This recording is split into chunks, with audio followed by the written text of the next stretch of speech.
देखिए, हम लोग कल सिरेमिक कैपेसिटर के बारे में पढ़े थे। आज उसमें थोड़ी सी चीज़ें बच गई थी जो मैं आपको नहीं बताया था। इसकी स्पेसिफिकेशंस नहीं बताया था मैंने, तो आइए हम थोड़ा सा स्पेसिफिकेशंस देख लेते हैं इसकी क्या क्या होती है।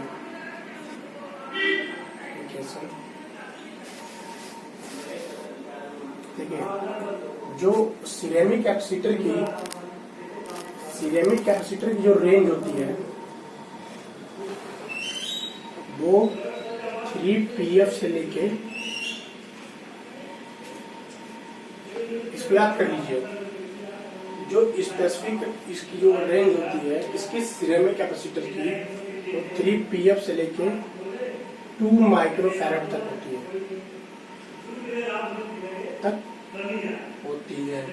ठीक, फिर देखिए, जो इसकी वोल्टेज रेटिंग होती है, वोल्टेज रेटिंग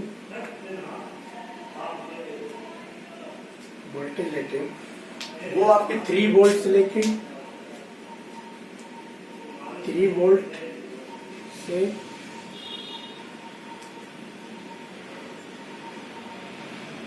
6000 वोल्ट तक होती है। ठीक है, इसकी विशिष्टता यही होती है। फिर आपको देखिए टॉलरेंस, इसमें क्या होता है,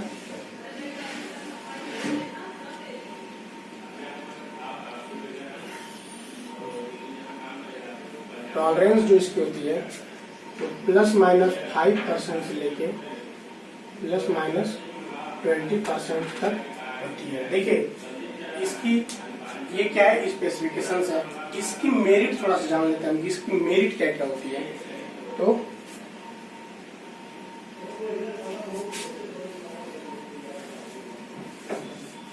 सिरेमिक कैपेसिटर की मेरिट,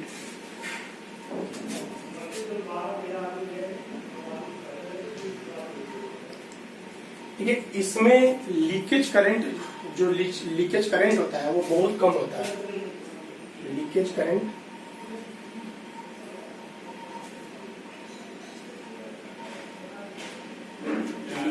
इसमें क्या होता है, लीकेज करंट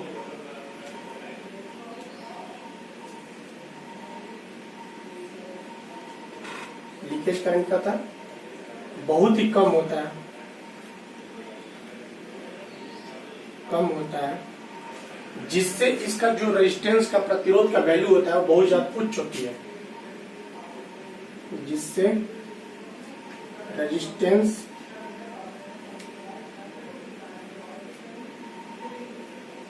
बहुत ही उच्च होती है। ठीक, ये इसकी मेरिट हो गई। फिर इसमें सिरेमिक जो संधारित्र होते हैं, जो सिरेमिक कैपेसिटर होते हैं, वो रिजिड होते हैं, यानी दृढ़ होते हैं।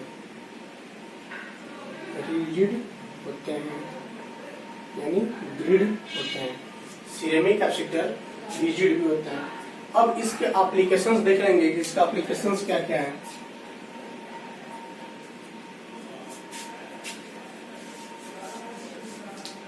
देखिए, जो सिरेमिक कैपेसिटर होता है उसको एसी और डीसी दोनों प्रकार के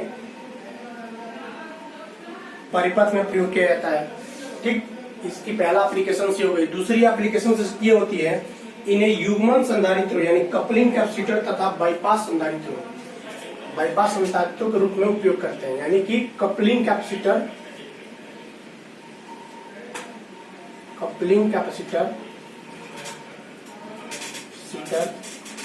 तथा बाईपास कैपेसिटर के रूप में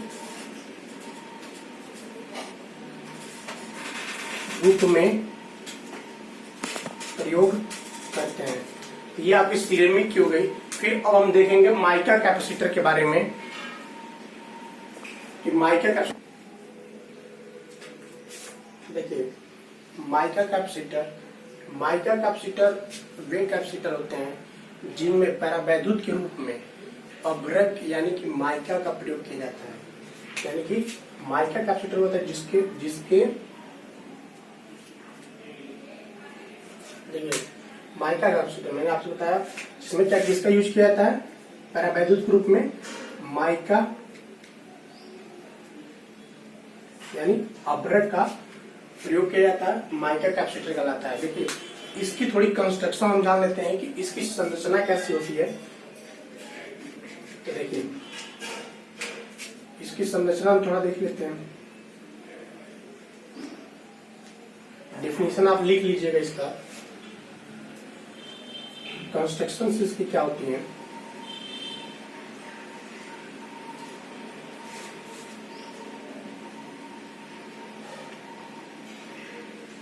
देखिए एल्युमिनियम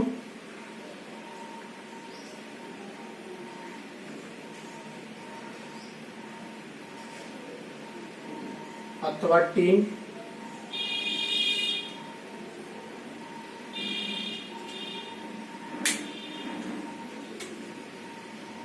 एल्युमिनियम अथवा टीन की दो पतली पत्तियों के बीच में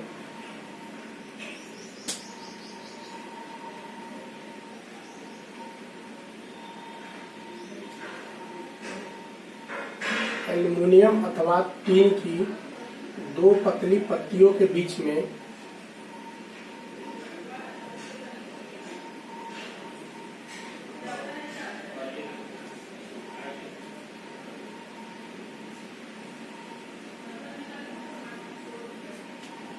माइका की प्लेटें लगा देते हैं।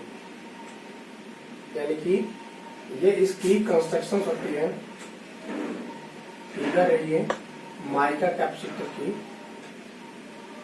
इसमें क्या करते हैं, दो पतली पत्तियों के बीच में माइका की, और पतली पत्तियां किसकी होती हैं, एल्यूमिनियम या टीन की हो सकती हैं। और ये क्या होता है, ये माइका होती है। माइका यानी अभ्रक, अभ्रक की पत्तियों को लगा देते हैं और इसमें एक टर्मिनल को और दो टर्मिनल इसमें जोड़ देते हैं, एक टर्मिनल को ए और एक टर्मिनल बी। ये हमारी माइका कैपेसिटर की कंस्ट्रक्शन हो गई। ठीक है, हम इसके कुछ स्पेसिफिकेशन देख लेते हैं, क्या होता है स्पेसिफिकेशंस।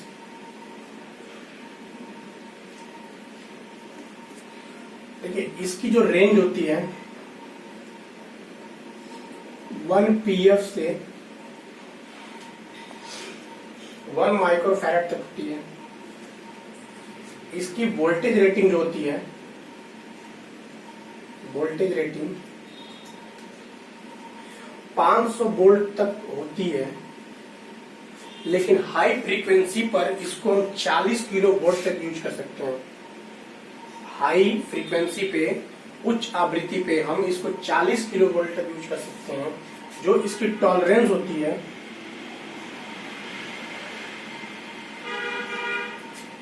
वो प्लस माइनस 0.5% होती है इसकी टॉलरेंस। ये तो आपके इसके विशिष्टताएं हो गई।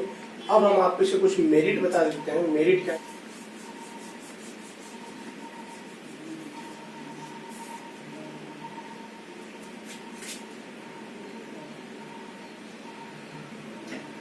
मेरिट जान लीजिए। इसमें प्रत्यावर्ती धारा हानियां जो होती हैं, प्रत्यावर्ती धारा हानियां कम होती हैं। हानियां क्या होती हैं, बहुत कम होती हैं। दूसरी चीज, इसकी जो पावर फैक्टर होता है वो उच्च होता है, हाई होता है। यानी कि पावर फैक्टर क्या होती है इसकी, हाई होगा। तीसरी चीज, उच्च विभव पर प्रयुक्त किया जा सकता है इसको। यानी कि इसके उच्च विभव पर इसके प्रयुक्त किए जा सकते हैं। फिर आपके हो गए, चौथा इसकी क्या है, इनकी विद्युत स्थिरता अच्छी होती है और इन पर नमी का कोई प्रभाव नहीं होता। ये इन पर कोई मॉइस्चराइजेशन का इफेक्ट नहीं होता है,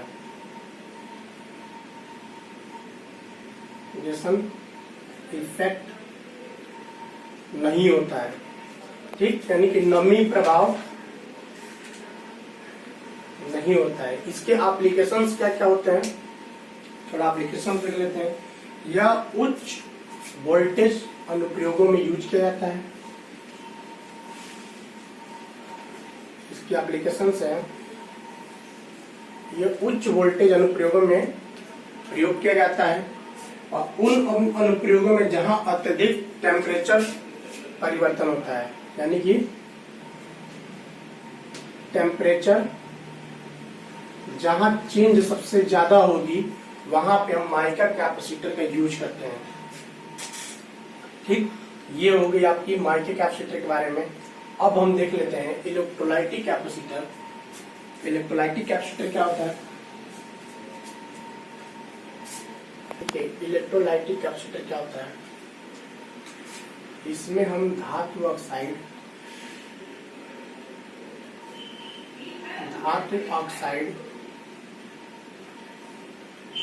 तथा एल्यूमिनियम